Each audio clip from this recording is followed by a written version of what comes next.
What is going on, guys? Welcome to another video with your host, as always, K-Mac time. And you Marvel fans out there like me, we have got some amazing news in the last couple hours here. Let's go ahead and unpack it and kind of take a closer look at it and see what this means for the MCU, for Marvel fans like me and you, and just for every superhero out there. So first off, the news. Now, it's been announced that Disney is going to be doing brand new spin-off shows for MCU characters that don't have standalone movies, starting with Loki and the Scarlet Witch, which is amazing. I love Loki and the Scarlet Witch, some of my favorite characters. They don't get quite as much screen time as the other Avengers like Captain America, Thor, Iron Man, Spider-Man, so it makes perfect sense to start out with them. Now, this is going to be coming to Disney's standalone streaming service later in 2019, which is when that is launching. And these are scheduled for a 2019, late 2019 or 2020 release. And they're supposed to be 4 to 8 episodes. And the best part about this, guys, is the part that makes this very, very exciting for me is they actually have the original actors from the movies playing these characters. It's not going to be, you know, in the past a child version of them, or in the future an old version of them.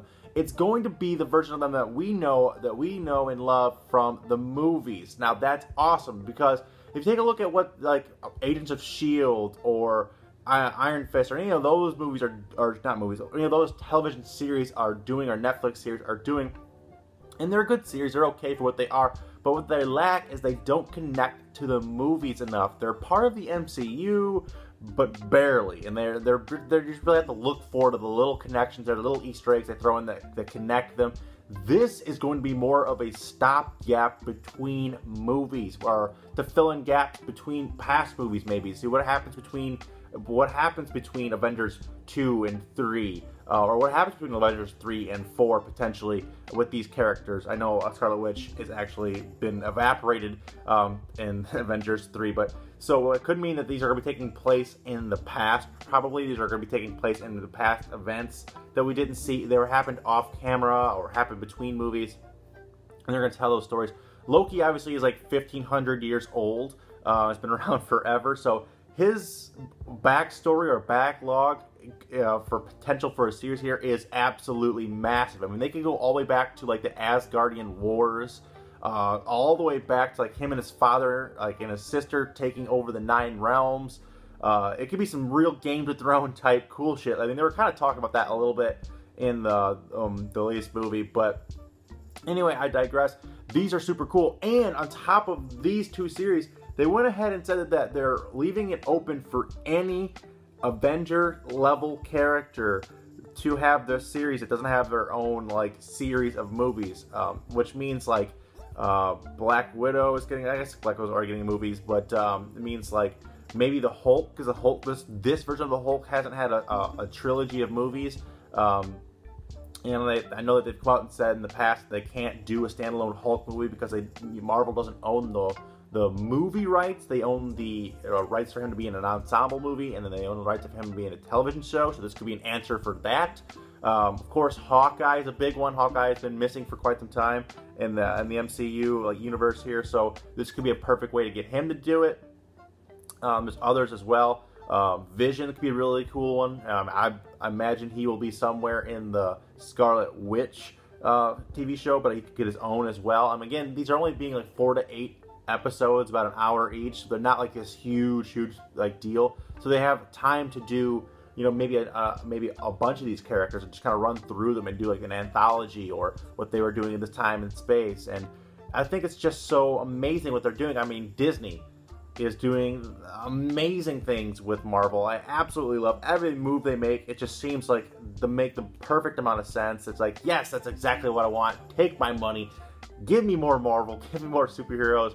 And, you know, take my money. Now, like I said, this streaming service, there's no pricing model on it yet. There's not a whole lot of information out there on it just yet.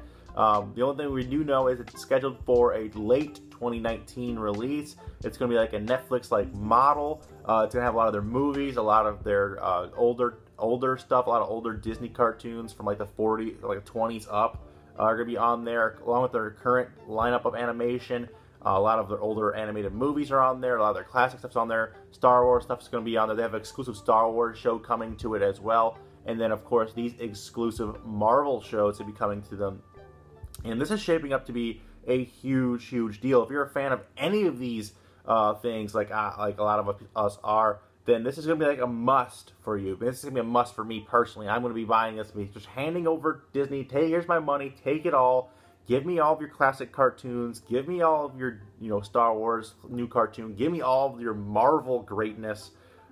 Disney's in a good place right now, and they're just absolutely killing it, and Marvel's killing it as well. And again, keeping the original actors, and then probably keeping some of the original writers. I would imagine they're going to have, a lot of the writers and stuff like that. The original crew will carry over from movies over to these television shows, and because they've come out and said that they're going to be spending a ton of money on these series. They're not taking them lightly.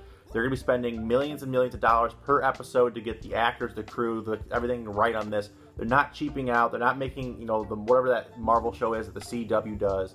They're not doing one of those where it's just kind of poorly written, but it's got Marvel characters, so you'll watch it. They're not doing that. They're doing basically stopgap movies in the form of 8-hour-long seasons, and I'm stoked. I'm very stoked for this.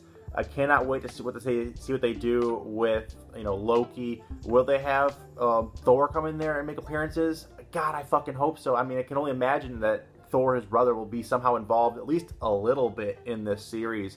You would think that he would make an appearance. Maybe we'll get more backstory about his father or his sister that he killed in the one movie. Absolutely love these ideas. Cannot wait to see what they do with them. And also, like I said, they're open to any Avenger level character that doesn't get enough screen time or doesn't have their own trilogy. So this could be 4, 5, 10 characters even. And I mean, if you think about how many are available for this, I mean, like I said, Vision and Hawkeye and other characters like that. Hulk could make an appearance on this. There's just a lot of possibilities here, and I cannot wait to see what Marvel and Disney do with this. But anyway, guys, I thought I'd share that information with you guys. Let me know what you guys think about this down in the comment section down below. Make sure to smash that like button. Thank you guys so much for watching today's video. If you guys could help like and share the video with other Marvel fans, it'd be greatly appreciated. Also, subscribe to stay up to date on all things Marvel, animation, and video games in your sub boxes daily. Let me know down in the comment section down below which movie character, Avengers character, would you be most excited for to get their own new spin-off series? And are you guys going to be buying the Disney streaming service? Are you going to be testing it out? Or are you just going to bum a code off your friend like you do for Netflix? I'd love to know what you guys think about all of this. But as always, guys, until next time, remember that it's always K-Mac time somewhere. Until then, guys, take it easy and peace out. Go Team Venture.